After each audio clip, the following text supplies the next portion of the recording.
अब डिस्कस करते हैं मंथन सेक्शन के क्वेश्चंस को। तो मंथन सेक्शन का पहला क्वेश्चन यानी क्वेश्चन नंबर 16 जो है वो है एक्सप्रेस 0.34 बार प्लस 0.34 बार एज ए सिंगल डेसिमल। यानी हमें जो क्वेश्चन दिया गया उसमें सिंपली काम ये करना है कि ये जो फ्रैक्शन दो डेसिमल दिए गए इनको हमें ऐड करना है। तो पहले इनके प्रॉपर सॉल्यूशन की बात करते हैं कि हम इन्हें प्रॉपरली कैसे करेंगे and then we will discuss कि इनको एमसीक्यू के तरीके से कैसे करेंगे। तो प्रॉपर सॉल्यूशन ये है कि हमारे पास सबसे पहला जो नंबर है हम उसको मान रहे हैं कि ये जो ये वाला सेक्शन था इस पे x मान रहे हैं, इस वाले नंबर को हम y मान रहे हैं। तो अभी हम लिख रहे हैं x इज इक्वल टू हमारे पास है 0.34 बार, जिसका मतलब होता है x इज इक्वल टू 0. यहाँ पे लिखेंगे 34 34 34 एंड सो। इसको हम इक्वेशन नंबर 1 नाम दे रहे हैं। सिमिलरली अगर हम बात करें तो इसे लिखेंगे, अब यहाँ पे चूंकि बार 2 डिजिट पे है तो हम यहाँ लिखेंगे मल्टीप्लाइंग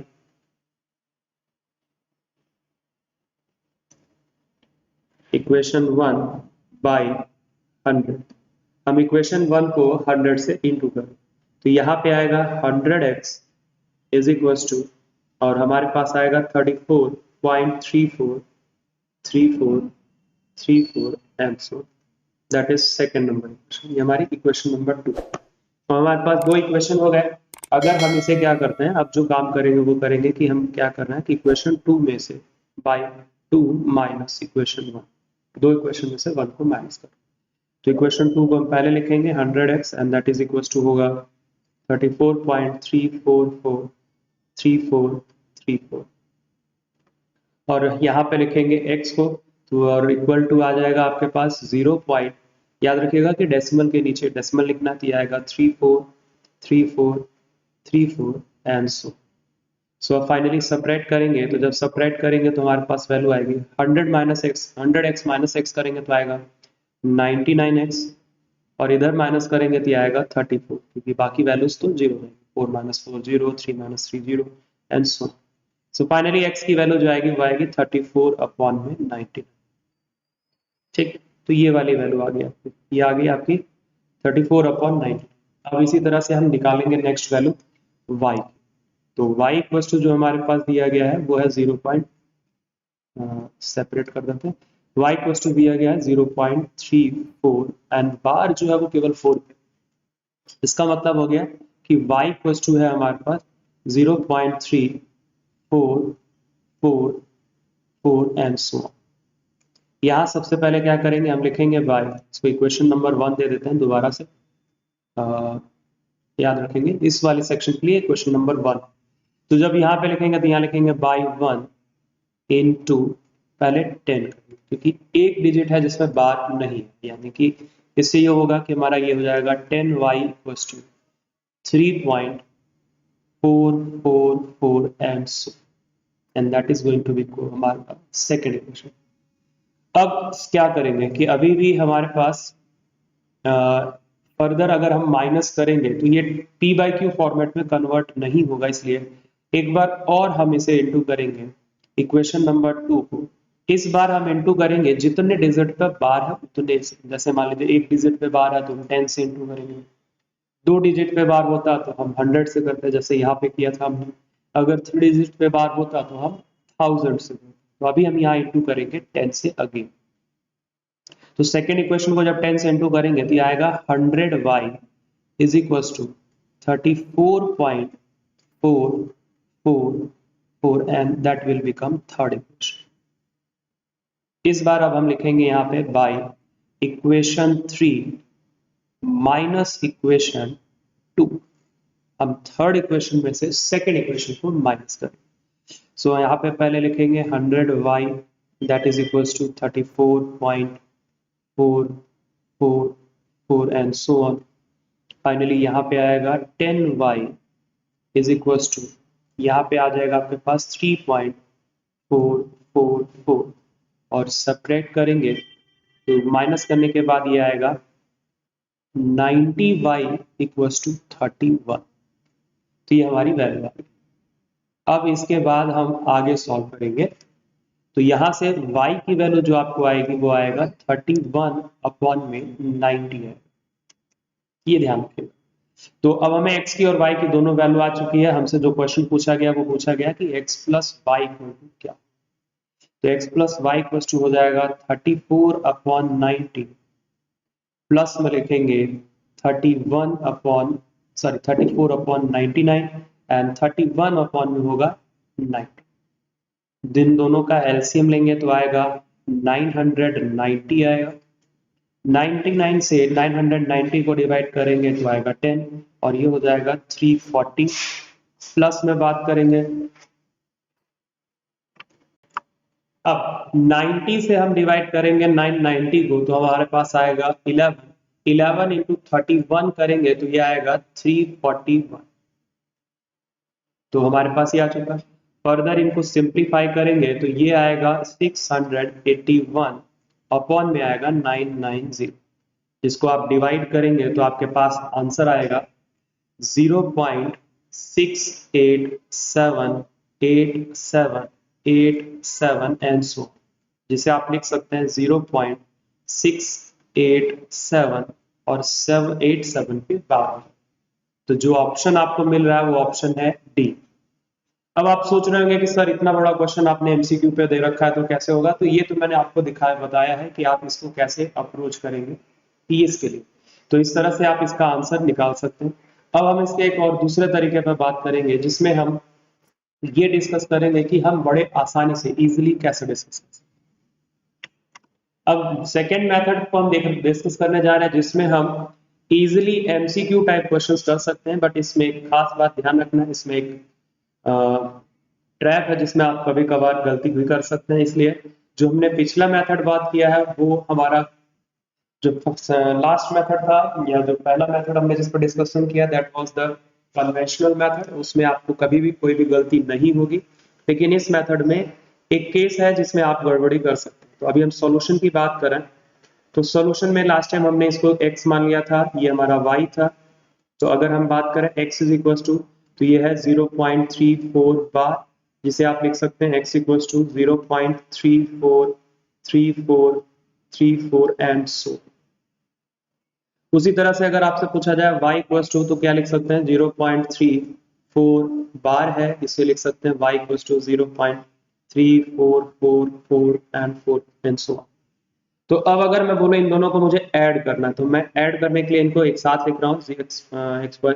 x इक्वल टू लिख रहा है 3434 and 34 and so on. y equal to इसी के नीचे लिख रहा हूँ तो ये आएगा 0 पॉइंट। अब याद रखिएगा डेसिमल के नीचे decimal and then first digit और सेकंड डिजिट हम इसी तरह से लिखते जाएंगे। तो यहाँ पे आएगा 3444 एंड सो ऑन। सो अब अगर इसको आप ऐड करेंगे तो आपके पास यहाँ पे आ जाएगा x प्लस वाई जिसकी आपको वैल्यू चाहिए थी। यहाँ पे अगर हम बात करें तो ये आएगा 0.3 प्लस 3 कितना आएगा 6, 4 प्लस 4 करेंगे तो आएगा 8, फिर 3 प्लस 4 करेंगे तो कितना आएगा 7, फिर 4 प्लस 4 करेंगे तो कितना आएगा 8, 3 प्लस 4 कितना आएगा 7, 4 प्लस 4 करेंगे 8। ये मेथड आपका तभी तक वैलिड है जब तक आप ऐड कर रहे हैं और आपका कैरी नहीं है। एक बात ध्यान रखिएगा, बस ये तभी केस में वैलिड है, उन्हीं नंबर्स में आपको ये अप्लाई करना है जिसमें ऐड करने के बाद कैरी नहीं है, क्योंकि हम नॉर्मली एडिशन लास्ट से करते हैं बट यहाँ एडिशन हम इधर डेसिमल के जस्ट बाद से कर रहे हैं। और वो हम इसलिए कर पा रहे हैं क्योंकि हमें पता है कोई कैरी आने वाला नहीं है जिससे पिछला नंबर प्रीवियस नंबर में कोई चेंज नहीं है। तो इस तरह से हम अगर हम बात करें तो 0.34 बार प्लस 0.34 बार को हम लिख सकते हैं 0.687 और इस पे बार लिख सकते हैं। तो that will be the answer. ये याद रखिएगा कि हमारा ऑप्शन हो गया डी। इस तरह से भी आप आसानी से आंसरिंग कर सकते हैं। क्वेश्चन नंबर 17 डिस्कस करते हैं। क्वेश्चन नंबर 17 डिस्कस करने के लिए हमारे पास है which equation satisfy the data given in the table। हमारे पास टेबल दिया गया और हमसे पूछ रहा है कौन सा इक्वेशन इसको सेटिस्फाई करेगा या ये किस इक्वेशन के सॉल्यूशंस दिए गए। सिंपल सी बात है।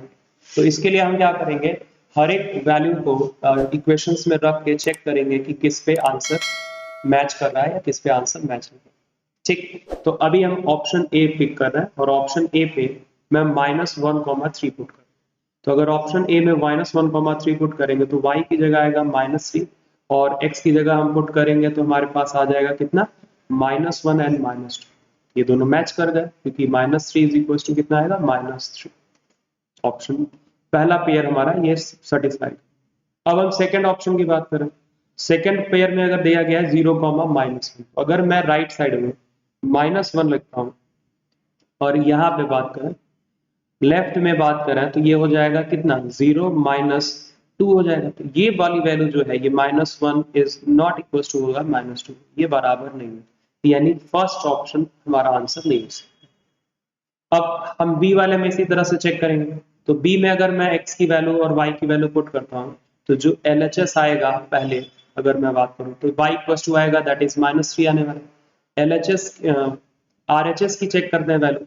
तो RHS में जब वैल्यू रखेंगे 1 तो ये आएगा 2 इंटू -1 इन -1 लिखेंगे तो ये आएगा -2 -1 से ये आ गया -3।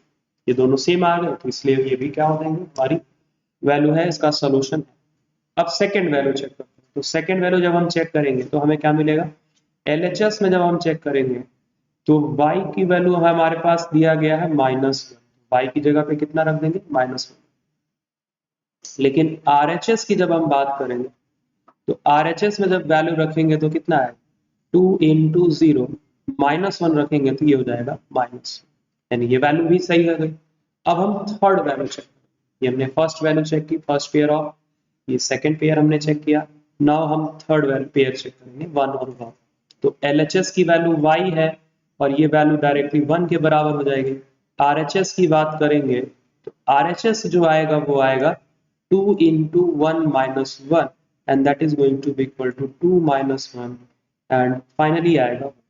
तो RHS की वैल्यू भी कितनी आ गई, 1 आ गई। तो फिर से दोनों वैल्यू सेम होगा इसलिए ये भी क्या है, इसका सॉल्यूशन है। नेक्स्ट वैल्यू है 2,3। तो हम क्या करेंगे, अब 2,3 को भी चेक करेंगे। फोर्थ वैल्यू पेयर हम चेक कर रहे हैं।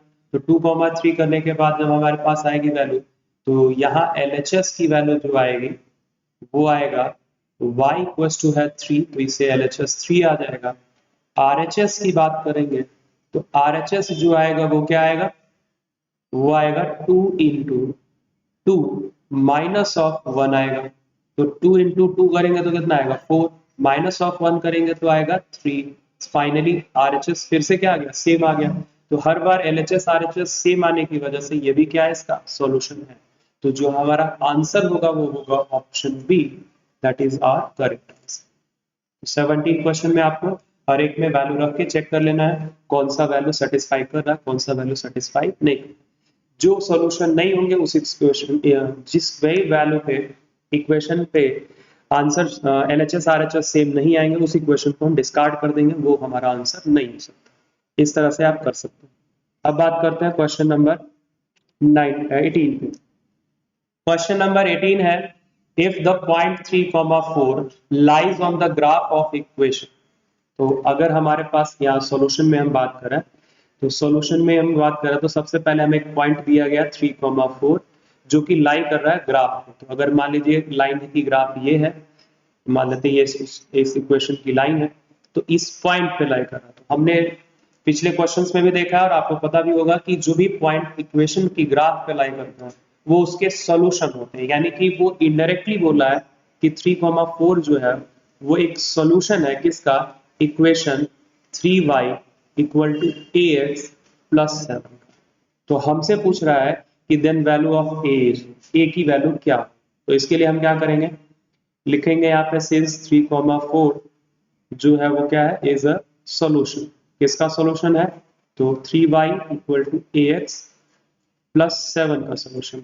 तो यहाँ पे हम पुट कर देंगे। तो इसका मतलब क्या हुआ कि अगर मैं इन वैल्यूज को पुट करता हूँ, y की जगह पे 4 रख रहा हूँ और x की जगह पे मैं 3 रख रहा हूँ, तो ये दोनों इक्वेशंस को सेटिस्फाई करेंगे वैल्यूज। इसलिए अब हम इनसे सॉल्व करके, ये हमारा linear equation in one variable बन गया, इनको सॉल्व करके हम a की वैल्यू निकाल सकते हैं। यहाँ पे आएगा 12 that is equal to 3a plus 7। So finally 3a equal to आएगा 12 माइनस 7। तो यहाँ से 3a इक्वल टू आएगा 5, a इक्वल टू आएगा 5/3। तो a की वैल्यू कितनी आ गई, 5/3 आ गई। अब आप नोटिस करेंगे तो ये किसी भी ऑप्शन में नहीं दिया गया। पहला ऑप्शन है 2/3, दूसरा है 1, तीसरा 4/3। तो चूंकि हमें 5/3 ऑप्शन नहीं मिल रहा है, इसलिए हम आंसर टिक करेंगे डी, नन ऑफ दीस, या सिंपली नन, इनमें से कोई। तो याद रखिएगा कि जब भी कोई पॉइंट ग्राफ पे लाई करेगा, इसका मतलब वो उसका सॉल्यूशन होगा और उसको सेटिस्फाई करेगा, ये ध्यान रखिएगा। क्वेश्चन नंबर 19 की बात करते हैं। क्वेश्चन नंबर 19 प्रीवियस क्वेश्चन की तरह से था, जो हमने अभी पहले डिस्कस किया है। दोबारा आपको एक्सप्लेन कर दे रहा हूँ। इसमें क्या है कि हमारे पास दिया गया है कि m and n are positive integer, m और n जो है पॉजिटिव इंटीजर है। For then for a positive number a हमसे इस एक्सप्रेशन की वैल्यू पूछ रहा है। ठीक, तो यहाँ पे जो दिया गया है, अगर हम पहले क्वेश्चन लिखें तो हमारे पास है mth रूट ऑफ, फिर है nth root of a and total to the power है mn। तो इसको फर्दर सिंप्लीफाई करेंगे तो लास्ट हमने पहले, हम जानते हैं कि अगर nth रूट ऑफ a लिखा गया होता है, इसका मतलब होता है फैक्ट पावर के फॉर्मेट में 1/n। तो अगर इस पावर को, इस प्रॉपर्टी को इस्तेमाल करें तो हम a टू द पावर लिखेंगे पहले 1/n, फिर टोटल की पावर में लिखेंगे 1/m and then whole to the power लिखेंगे mn। फिर नेक्स्ट प्रॉपर्टी जो हम यूज करने वाले वो है a to the power m whole to the power, अगर n होता है तो हम पावर मल्टीप्लाई कर देते हैं, that means m into n लिखते हैं, जिसे हम सिंपली mn भी लिखते हैं। तो इस प्रॉपर्टी को यूज करें तो हम अब फाइनली लिखेंगे a to the power 1/n into 1/m into mn। तो m cancel, n cancel out हो जाएगा, फाइनली आंसर आएगा a। तो इसका आंसर होगा A, option B. Option B is the correct answer. Question number 20 पे बात करते हैं। क्वेश्चन नंबर 20 है the value of x in the order pair x, -8 if, हमें x की वैल्यू बताना, हमसे क्वेश्चन पूछ रहा है x की वैल्यू बताइए, और कंडीशन दिया गया if ordinate of the pair is 4 more than abscissa. तो पहली चीज तो आपको पता होना चाहिए ऑर्डिनेट कौन होता है, एब्सिसा कौन होता है। तो अगर हम बात करें सॉल्यूशन की, तो हमारे पास जो पॉइंट है वो पॉइंट है x, -8। इसमें x जो है वो हमारा एब्सिसा है, पहले तो ये आप समझिए, ठीक है, ये एब्सिसा है, और -8 जो है दैट इज आवर ऑर्डिनेट। तो एब्सिसा और ऑर्डिनेट समझ में आ गया। अब क्वेश्चन के हिसाब से अगर हम बात करें तो अकॉर्डिंग टू क्वेश्चन हम बात करें तो हमसे बोला गया है कि जो ऑर्डिनेट, वो ऑर्डिनेट मतलब -8 जो है वो एब्सिसा से 4 ज्यादा, यानी x + 4 के बराबर। तो ये एब्सिसा से 4 ज्यादा हो गया, 4 मोर है, मोर देन 4 है। तो अब अगर हम बात करें तो यहां से x की वैल्यू निकालेंगे तो कितना आएगा, x = आएगा -8, 4 को उधर ट्रांसफर करेंगे राइट साइड से लेफ्ट साइड, तो ये माइनस का 4 हो जाएगा, दैट इज x आएगा -12। x कितना हो गया, -12। सो फाइनली अगर हम बात करें तो हमारा जो एब्सिसा है वो -12 होगा, ऑप्शन होगा हमारा सी। सी ऑप्शन है -12। Question number 21 discuss. Question number 21 को हमसे बोला गया है कि एक्सप्रेस करिए in the rational form as, यहाँ पे रैशनल होगा, रैशनल फॉर्म एज p/q। तो अगर इसे p/q फॉर्मेट में कन्वर्ट करना है तो सॉल्यूशन के लिए आप पिछला वाले मेथड को भी फॉलो कर सकते हैं। अभी इस क्वेश्चन में अगर हम बात करें तो हम इसे क्या लिखेंगे, पहले लिखेंगे x दैट इज आएगा 0.123 बार, इसे 10 से पहले मल्टीप्लाई करेंगे, that is going to be written as multiplying, इसको इक्वेशन नंबर 1 दे देते हैं। यहाँ पे लिखेंगे मल्टीप्लाइंग इक्वेशन 1 बाई 100, क्योंकि 2 डिजिट है जिन पे बार नहीं, तो ये हो जाएगा 100x = 12.333 एम्स। इसको सेकेंड नंबर इक्वेशन। सो अब यहाँ पे लिखेंगे बाई, दोबारा से अब हम यहाँ फिर से इंटू करेंगे इक्वेशन 2 को, इस बार बार के नीचे जो डिजिट है वो 1 है, इसलिए 10 से इंटू, ये हो जाएगा 1000x = यहाँ पे आएगा 123.333 एंड सो ऑन। ये थर्ड इक्वेशन। हम यहाँ लिखेंगे by third equation minus second equation. तो यहाँ पे जब आप लिखेंगे तो आपको आएगा 1000 माइनस 100 करेंगे तो ये आएगा 900 x and that is equal to आएगा, यहाँ 3 से माइनस करेंगे तो सारे जीरो हो जाएंगे, 3 माइनस 2 करेंगे तो आएगा 1, 2 माइनस 1 करेंगे तो आएगा 1 और फिर फाइनली 1 यानी 1 1 1। सो x इज इक्वल टू आएगा कितना 111 अपॉन में 900। तो x की वैल्यू आ गई आपकी 111 upon 900 and that is option B. हमारा बी ऑप्शन करेक्ट ऑप्शन है। तो इस तरह से हम क्वेश्चन नंबर 20 को सॉल्व करेंगे। अब बात करते हैं क्वेश्चन नंबर 22 की।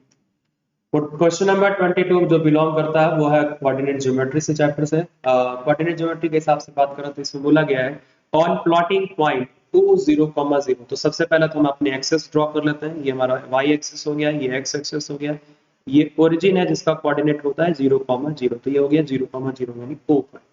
A पॉइंट है 3, 0। 3, 0 कहने का मतलब है यहाँ पे y कोऑर्डिनेट इसका 0 है। y कोऑर्डिनेट 0 का मतलब ये x एक्सिस पे लाई करेगा, तो ये पॉइंट हो गया 3, 0 दैट इज पॉइंट A। फिर बोला गया B जो है वो है 3, 4 है। तो 3, 4 के लिए पहले 0, 4 C पॉइंट को प्लॉट कर लेते हैं। तो C पॉइंट ये हो गया, इसको मान लेते हैं कि 4 लेंथ है, ये हो जाएगा हमारा 0, 4। एंड इसी तरह से अगर हम 3, 4 को प्लॉट करेंगे तो 3, 4 आएगा यहाँ। ठीक है, तो ये 1 2 और ये हमारा 3 नंबर था, ये 1 2 3 एंड दिस वन इज 4। तो अगर ये पॉइंट हमारा हो गया 4, इसको आप ज्वाइन करेंगे तो जो आपको शेप मिलेगी अगर हम उसकी बात करें तो पहले बात तो ये एंगल 90 डिग्री, उसी तरह से अगर ये परपेंडिकुलर डिस्टेंस होता है ये भी 90 डिग्री होता है। y एक्सिस से जो डिस्टेंस मेजर करते हैं दैट इज आल्सो परपेंडिकुलर, तो ये भी क्या हो जाएगा 90। सिमिलरली एंगल सम प्रॉपर्टी से बोल सकते हैं ये भी एंगल कितना हो जाएगा 90 डिग्री। तो हमें एंगल पता चल गया, चारों एंगल 90 है। तो जैसे ही एंगल 90 हो गया तो हम इसे ट्रेपेजियम और रोम्बस तो बोल नहीं सकते, हम स्पेसिफिकली बात करेंगे तो हम बात करेंगे स्क्वायर और रेक्टेंगल में से कुछ हो सकता है। अब लेंथ की बात करते हैं। तो अगर देखा जाए तो जो साइड OA है उसकी लेंथ 3 है और जो साइड OC है उसकी लेंथ 4 है। तो जब साइड्स ऑपोजिट साइड्स इक्वल हो, चारों साइड इक्वल नहीं होते तो हम उसको बोलते हैं रेक्टेंगल। तो इसका आंसर होगा option B that is rectangle. ये ध्यान रखिएगा कि जो ये वाली साइड है OA 3 है, OC 4 है, सारे एंगल 90 डिग्री हैं, तो अपोजिट साइड इक्वल है, चारों साइड्स इक्वल तो है नहीं इसलिए स्क्वायर नहीं बोल सकते। ऑप्शन होगा बी। क्वेश्चन नंबर 22 का आंसर है बी रेक्टेंगल। क्वेश्चन नंबर 23 की बात करते हैं। क्वेश्चन नंबर 23 में हमारे पास एक एक्सप्रेशन दिया गया है 23 raise to the power 0.2 minus 81 raise to the power 0.25 upon में दिया गया है 256 raise to the power 0.5 minus 121 raise to the power 0.5। ये हमारा एक्सप्रेशन दिया गया जिसको बोला गया सॉल्व करने पे हमें फाइनली आंसर क्या मिलेगा। तो हमें इसमें बेसिकली जो इस्तेमाल करना वो है एक्सपोनेंट एंड पावर को यूज करना और थोड़ा सा डेसिमल को कन्वर्ट करने का यूज करना। तो सॉल्यूशन में अगर मैं बात करूं तो सबसे पहले जो हमारा एक्सप्रेशन दिया गया है इसको थोड़ा सा रीअरेंज करके हम लिखेंगे तो हमारे पास आएगा 32 को हम लिख सकते हैं 2 raise to the power 5। Prime factorization करके आप लिखेंगे तो 2 raise to the power 5 and 0.2 को अगर आप p/q फॉर्मेट में कन्वर्ट करेंगे तो ये आएगा 2/10, जिसको आप लिख सकते हैं 1/5। इसी तरह से बाकी डेसिमल्स को भी हम फ्रैक्शन पावर में कन्वर्ट करेंगे तो ये आ जाएगा 1/5। माइनस में अगर हम बात करें that is going to be 3 raise to the power 4 and whole raise to the power आएगा 1/4। अब 81 जो है वो 3 रेज टू द पावर 4 लिखा जाता है, इसलिए ध्यान रखें। इसी तरह से 256 की बात करें तो 256 को हम लिख सकते हैं 2 raise to the power 8 and whole raise to the power 0.5 को लिख सकते हैं 1/2। माइनस में अगर बात करें ये आएगा 11 whole raise to the power 11 square आएगा and then whole raise to the power अगर हम लिखेंगे ये आएगा 0.5 को लिख सकते हैं 1/2 that is going to be 1/2। So finally अगर आपको पता हो कि अगर कोई चीज a to the power m है and whole to the power n है तो इसे लिख सकते हैं a raise to the power m into n। So further simplify करेंगे तो यहाँ से 5 से 5 कैंसिल आउट हो जाएगा, 4 से 4 कैंसिल आउट हो जाएगा, 2 से 8 कैंसिल आउट करेंगे 4 टाइम्स में कैंसिल आउट होगा एंड देन 2 से 2 कैंसिल आउट। जो फर्दर सिंप्लीफाइड वैल्यू बचेगी वो बचेगा 2 raise to the power 1 that is 2 minus 3 raise to the power 1 that is 3 upon में बात करेंगे तो आएगा 2 raise to the power 4 minus में बात करेंगे तो आएगा 11। 2 माइनस 3 करेंगे तो आएगा -1, अपॉन में बात करेंगे 2 रेज टू द पावर 4 होता है 16, माइनस में 11 करेंगे तो आंसर आएगा -1/5, जो कि आपका ऑप्शन है option number B. Option B आपका करेक्ट आंसर है 23, ये ध्यान रखिएगा। अब डिस्कस करते हैं क्वेश्चन नंबर 24। क्वेश्चन नंबर 24 में बोला गया है कि x equals to 5 and y equals to 2 is a solution of linear equation. हमारे पास 4 इक्वेशन दिए गए हैं और हमको चेक करना है कि कौन सी इक्वेशन का solution x equals to 5 and y equals to 2 है। इसके सॉल्यूशन के लिए अगर हम बात करें तो हम 1 बाय 1 सारे ऑप्शंस में वैल्यू रिप्लेस करके चेक करेंगे कि किस में सेटिस्फाई कर रहा है। तो अभी मैं LHS कंसिडर कर रहा हूँ। LHS है x प्लस 2y, यहाँ पे है x प्लस 2। हम x की जगह रखेंगे 5 और y की जगह रखेंगे 2, तो 5 प्लस 2 इंटू 2 आ जाएगा। बॉड मास के हिसाब से बात करें तो पहले मल्टीप्लीकेशन करेंगे देन एडिशन करेंगे, फिर जाएगा 5 प्लस 4, आंसर आएगा 9, that is not equal to RHS। ये RHS के बराबर नहीं, दैट मींस ये सॉल्यूशन नहीं हो सकता। फाइनली अब बी ऑप्शन की बात करते हैं। तो बी ऑप्शन में LHS की बात करेंगे तो LHS इज इक्वल टू हमारे पास क्या है 5x प्लस 2। तो यहाँ जब वैल्यू पुट करेंगे तो यहाँ पे आएगा 5 इंटू 5 प्लस में लिखेंगे 2 into 2 and that is going to be 25 plus 4 and that is going to be equal to 29। So 29, this is also not equal to RHS, तो ये भी हमारा सॉल्यूशन नहीं। मतलब ये 5,2 जो दिया गया है x इक्वल्स टू 5 और y इक्वल्स टू 2 दिया गया है, वो b का भी सॉल्यूशन नहीं। फिर c में चेक करेंगे तो c क्वेश्चन में दिया गया है कि x प्लस y, ये हमारा LHS है। इसमें वैल्यू पुट करेंगे तो ये आएगा 5 plus 2 and that is going to be equal to 7, that is equals to RHS, यानी कि इसको सेटिस्फाई कर रहा है। तो करेक्ट ऑप्शन है C। तो हमारा आंसर होगा 24 का C। Question number 25। Question number 25 में बोला गया है if the perpendicular distance of a point from x axis. सबसे पहले तो हम कोऑर्डिनेट अपना रेफरेंस, हम सबसे पहले एक्सिस ड्रॉ करेंगे, रेफरेंस लाइन जिनको बोलते हैं। x एक्सिस हो गया ये हमारा, ये y एक्सिस है, इसको ओरिजिन बोलेंगे, ये x डैश है and this one is y dash. ठीक, अब हमसे बोला गया है कि if perpendicular distance of a point P from x axis is 5 unit. x axis से परपेंडिकुलर डिस्टेंस की बात करें तो वो जो दिया गया वैल्यू है वो 5 यूनिट। तो x एक्सिस से डिस्टेंस 5 यूनिट आप x एक्सिस के ऊपर भी ले सकते हैं, यानी इधर साइड में भी वैल्यू ले सकते हैं, या वो वैल्यू डाउनवर्ड साइड में भी हो सकती है।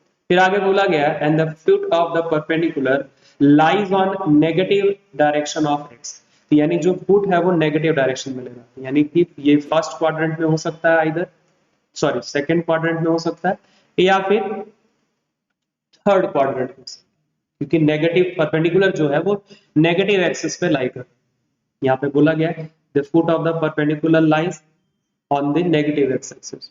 तो नेगेटिव एक्स एक्सिस हमारा ये है ओ एक्स डैश जिसको हम बोलते हैं, ये नेगेटिव एक्स एक्सिस है। इस पे फिट जो है फुट है जो लाई कर रहा है परपेंडिकुलर का। तो पॉइंट जो होगा उसका y कोऑर्डिनेट की बात करें जो ऑप्शन दिए गए, देन पॉइंट P हैज, पहली बात तो परपेंडिकुलर डिस्टेंस x एक्सिस है तो x कोऑर्डिनेट तो हो ही नहीं सकते, तो x कोऑर्डिनेट तो सवाल ही नहीं उठता। फिर अब से बोला गया बी ऑप्शन में कि जो x कोऑर्डिनेट है वो केवल 5 हो सकता है, तो 5 पॉसिबल नहीं, क्योंकि पॉइंट ऊपर भी हो सकता है और पॉइंट नीचे भी हो सकता है, इसलिए यानी फर्स्ट सेकंड क्वाड्रेंट में भी हो सकता है, थर्ड क्वाड्रेंट में भी हो सकता है, इसलिए 1 ओनली 5 नहीं हो सकता, ओनली -5 भी नहीं बोल सकते। तो आपका जो करेक्ट ऑप्शन है दैट विल बी डी, कि y coordinate of point is 5 और -5 हो सकता है। तो ये याद रखिएगा, इसका क्वेश्चन नंबर 25 का आंसर है आपका डी। अब बात करते हैं क्वेश्चन नंबर 26। क्वेश्चन नंबर 26 में बोला गया if x is equal to 5 minus root 3 upon 2 plus root 3 equal to x plus y under root 3, then x and y is, हमें बताना है x और y का क्या होगा। तो इसके लिए जो सॉल्यूशन पे हम डिस्कशन करेंगे, सबसे पहले तो हम अपना एक्सप्रेशन लिखेंगे 5 माइनस रूट 3 अपॉन में लिखेंगे 2 plus root 3, that is going to be equal to x plus y under root 3। तो हम पहले क्या कर रहे हैं, LHS सॉल्व कर रहे हैं और इसके डिनोमिनेटर को रैशनलाइज, तो हम डिनोमिनेटर LHS को सॉल्व कर रहे हैं और डिनोमिनेटर रैशनलाइज करने के लिए हम क्या करेंगे कि हम न्यूमरेटर और डिनोमिनेटर को डिनोमिनेटर के कॉन्जुगेट से इनटू कर, तो 2 प्लस 3 हमारा डिनोमिनेटर, 2 प्लस रूट 3 हमारा डिनोमिनेटर, इसके कॉन्जुगेट मतलब 2 माइनस रूट 3 से हम मल्टीप्लाई, न्यूमरेटर और डिनोमिनेटर दोनों। तो जब इंटू करेंगे तो इस न्यूमरेटर को इंटू करेंगे तो याद रखिएगा इस 5 का आपको इन दोनों नंबर्स के साथ में इंटू करना है, और जो 3 है इसके बाद आपको इसके साथ भी इंटू करना है। तो यहाँ पे 5 इंटू 2 करेंगे तो आपके पास आएगा 10, 5 इंटू -3 करेंगे तो आएगा -5√3। फिर इसी तरह से -√3 की अगर हम बात करेंगे -√3 इंटू 2 से तो आएगा -2√3, एंड देन माइनस ऑफ -√3 से जब इंटू करेंगे तो आएगा +√3 का स्क्वायर आएगा।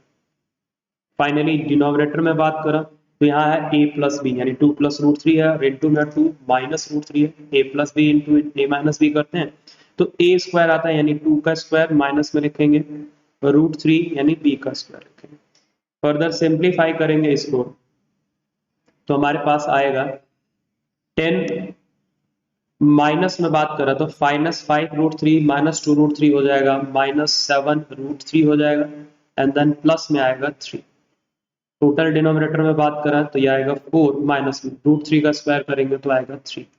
सो फाइनली हमारे पास एक्सप्रेशन बचेगा 13 -7√3 एंड डिनोमिनेटर में आएगा 1, जिसे आप लिख सकते हैं सिंपली 13 -7√3। अब हम इस वैल्यू को कंपेयर करेंगे जो हमसे क्वेश्चन में बोला गया। 13 -7√3 को अगर मैं कंपेयर करता हूं x प्लस y√3 से, तो बाय कंपैरिजन हम बोल सकते हैं कि x इज इक्वल टू आएगा 13 एंड y इक्वल टू आएगा -7। सो जो हमारा आंसर होगा वो होगा 13, -7। सो ये बेस्ड था नंबर सिस्टम के रैशनलाइजेशन टॉपिक पे बेस्ड क्वेश्चन था, और इसका करेक्ट ऑप्शन है ऑप्शन ए। आपका सही आंसर है option A. Question number 27 discuss करते हैं। क्वेश्चन नंबर 27 बोला गया the area bounded by line y equals to 3x plus 6 and negative x axis and positive y axis is. तो सबसे पहले तो मैं इस ग्राफ मतलब इक्वेशन को प्लॉट कर रहा हूं कि इसका ग्राफ कहां पे लाई करें। तो सबसे पहले तो हम x एक्सिस ड्रॉ करेंगे, फिर हम y एक्सिस ड्रॉ करेंगे, ये हमारा y एक्सिस हो गया, ये x एक्सिस y डैश, अब ये हो गया हमारा, यहाँ पे अगर हम बात करें तो ये x डैश हो गया, दैट विल बी ओरिजिन। हमारे पास जो क्वेश्चन दिया गया उसमें y इक्वल टू दिया गया 3x प्लस 6 दिया गया। हम एक बार लेट करेंगे x इक्वल टू 0, यानी हम ये जानना चाहते हैं कि लाइन जो है, ग्राफ जो स्ट्रेट लाइन आएगी वो y एक्सिस पे कहाँ कट करेगी। तो जब हमने लेट कर लिया x इक्वल टू 0 तो y की वैल्यू हो जाएगी 6, 0 इंटू 3 से 0 हो जाएगा तो y इक्वल टू हो जाएगा 6। सो फाइनली सॉल्यूशन जो होगा वो होगा 0,6, यानी जो पॉइंट है वो 0,6 पे कट करेगा, यानी यहाँ पे दैट पॉइंट इज 0,6। ठीक, अब इसी तरह से हम इस बार नेक्स्ट जो वैल्यू ले रहे हैं y इक्वल टू 0 ले रहे हैं, तो जब y 0 लेंगे तो 0 इक्वल टू आएगा 3x प्लस 6, जिसको सॉल्व करेंगे तो आएगा 3x इक्वल टू -6। जो लोग कंफ्यूज हो रहे हैं उनको बता दे रहा हूँ, हमने 6 को इधर भेजा है राइट साइड से left side, that will be -6। Finally x की बात करेंगे तो ये जाएगा -6/3, that is x equal to आएगा -2, यानी सॉल्यूशन जो होगा वो होगा -2,0, यानी जो लाइन है वो हमें कट करेगी कहाँ पे, x एक्सिस पे कट करेगी -2,0, एंड दैट इज वाई आपसे बोला गया है कि नेगेटिव x एक्सिस और पॉजिटिव y एक्सिस और लाइन के बीच में जो एरिया आ रहा है उसका आपको एरिया बताना। तो यानी हमें इस ट्राइंगुलर शेप का एरिया बताना। अगर मैं इस पॉइंट को नाम a दे देता हूँ और इस पॉइंट को नाम b दे देता हूँ, तो हमसे पूछा जा रहा है area of triangle OAB, that is equal to होगा 1/2 इंटू फॉर्मूला होगा base, that is OA into height, that is going to be OB। तो हमारा एरिया हो जाएगा 1/2 इंटू OA की वैल्यू की बात करें तो हम केवल लेंथ लेंगे इसलिए 2 लिखेंगे, -2 नहीं लिखेंगे, ध्यान रखें ये वाली लेंथ जो है ये 2 होगी, मैं सिर्फ लेंथ में इंटरेस्ट है। इसी तरह से OB की बात करें तो OB जो होगा वो 6 होगा, यहाँ वैल्यू रखेंगे 6, तो 2 से 2 कैंसिल आउट हो जाएगा, आंसर आएगा 6। तो हमारा जो एरिया है that will be B option 6। तो 27 का आंसर है बी। और आप जब भी आपसे एरिया पूछा जाए तो आप पहले ग्राफ ड्रॉ करिए, उससे पॉइंट्स लोकेट करिए और उनके बाद जो भी शेप बन रही है उसका एरिया आप निकाल सकते हैं। अब बात करते हैं क्वेश्चन नंबर 28। क्वेश्चन नंबर 28 है the point of the form a, A always lie on तो पहला ऑप्शन है एक्स एक्सिस। तो अगर आपसे याद हो तो एक्स एक्सिस पे जो भी पॉइंट होते हैं उनका कोऑर्डिनेट होता है x, 0। इसी तरह से बी ऑप्शन है वाई एक्सिस, उसका कोऑर्डिनेट होता है 0, y। तो ये तो एक्सिस कभी पॉसिबल नहीं है क्योंकि इनमें x और y कोऑर्डिनेट 0 नहीं। फिर दूसरा सी ऑप्शन की बात करें तो हमारे पास दिया गया line y minus x equal to 0। तो हम क्या करेंगे, इसमें पुट करके वैल्यू चेक करेंगे कि क्या LHS RHS सेम आ रहा है। तो अगर मैं LHS कंसिडर करूं जो कि हमारी वैल्यू है y माइनस ए एक्स, यहाँ वैल्यू पुट करेंगे तो ये आएगा a minus A and that is going to be equal to 0। तो y माइनस एक्स की वैल्यू क्या होगी, a minus A that is equal to 0। तो ये वैल्यू क्लियर है, ये ध्यान रखिए। तो हमारा आंसर क्या होगा, ऑप्शन है सी। सी ऑप्शन क्यों है, क्योंकि हमने वैल्यू पुट किया और सॉल्व करने के बाद LHS RHS सेम आया, इसलिए ये उसका सॉल्यूशन होगा और वो पॉइंट उस पे लाइव। डी ऑप्शन इसलिए नहीं होगा क्योंकि जब आप यहाँ वैल्यू पुट करेंगे, डी ऑप्शन के लिए भी चेक कर लेते हैं। अगर मैं वैल्यू पुट करता हूँ x प्लस वाई में, तो हमारे पास जो वैल्यू आएगी वो आएगी a plus A that is going to be equal to 2 which is not equal to 0। RHS के बराबर नहीं, इसलिए ये सोल्यूशन नहीं हो सकता। तो 28 क्वेश्चन का आंसर होगा C, that is lines on the line y minus x equal to 0। अब बात करते हैं 29th क्वेश्चन। 29 क्वेश्चन ये है, if x and y both are both positive, solution of equation ax plus by plus equals to 0। तो पहली बात तो बोला गया कि जो x है वो ग्रेटर देन 0, पॉजिटिव का मतलब ग्रेटर देन 0, y जो है वो भी ग्रेटर देन 0 क्योंकि वो भी पॉजिटिव है। x और y दोनों पॉजिटिव और दोनों सॉल्यूशन है ax plus by plus c। तो बोला गया then it always lie in this. तो जब भी आपका x और y कोऑर्डिनेट मोर देन 0 हो, ग्रेटर देन 0 हो, तो हमेशा फर्स्ट क्वाड्रेंट में लाई करें, क्योंकि इसका मतलब होता है प्लस कॉमा प्लस, यानी जो कोऑर्डिनेट होंगे उनके साइन होंगे वो पॉजिटिव कॉमा पॉजिटिव होंगे और पॉजिटिव कॉमा पॉजिटिव हमेशा फर्स्ट क्वाड्रेंट में होता है, इसलिए ऑप्शन ए हमारा करेक्ट। क्वेश्चन नंबर 30 में बात, क्वेश्चन नंबर 30 भी हमारा पिछले क्वेश्चन के जैसा ही था जिसको अभी हमने सॉल्व किया है। अभी अगर हम यहाँ पे बात करें तो हमसे पूछा गया value of 256 whole to the power 0.16 into 256 whole to the power 0.09। तो अगर इसे हम बात करें तो हमारा बेस जो है यहाँ पे क्या है, सेम। तो जब भी बेस सेम होता है तो हम क्या करते हैं, पावर ऐड कर लेते हैं। तो हो जाएगा 256 होल टू द पावर, अगर हम बात करेंगे तो होगा 0.16 प्लस में लिखेंगे तो ये आएगा 0.09, जिसको टोटल करेंगे तो ये आएगा 256 होल टू द पावर आएगा 0.25। तो ये हो गया। जिन लोगों को डेसिमल के एडिशन में प्रॉब्लम है वो याद रखेंगे कि डेसिमल के नीचे पहले डेसिमल लिखेंगे देन एडिशन करेंगे। 9 + 6 15 कैरी 1, यहाँ 2 1 + 1 से 2 आ जाएगा 0.25। फाइनली अब अगर यहाँ पे बात करें तो इस 256 को हम लिख सकते हैं 2 raised to the power 8 and 0.25 को लिख सकते हैं 1/4। ठीक है, तो अब अगर हम power raise to the power again है तो हम पावर को इनटू कर सकते हैं, तो ये आएगा 8 × 1/4। तो 1/4 से 8 को कैंसिल आउट करेंगे तो it will become 2 raised to the power 2 and answer आएगा 4। सो इसका करेक्ट आंसर है A, option A that is 4। Thank you for watching this video, मिलते हैं अगले वीडियो।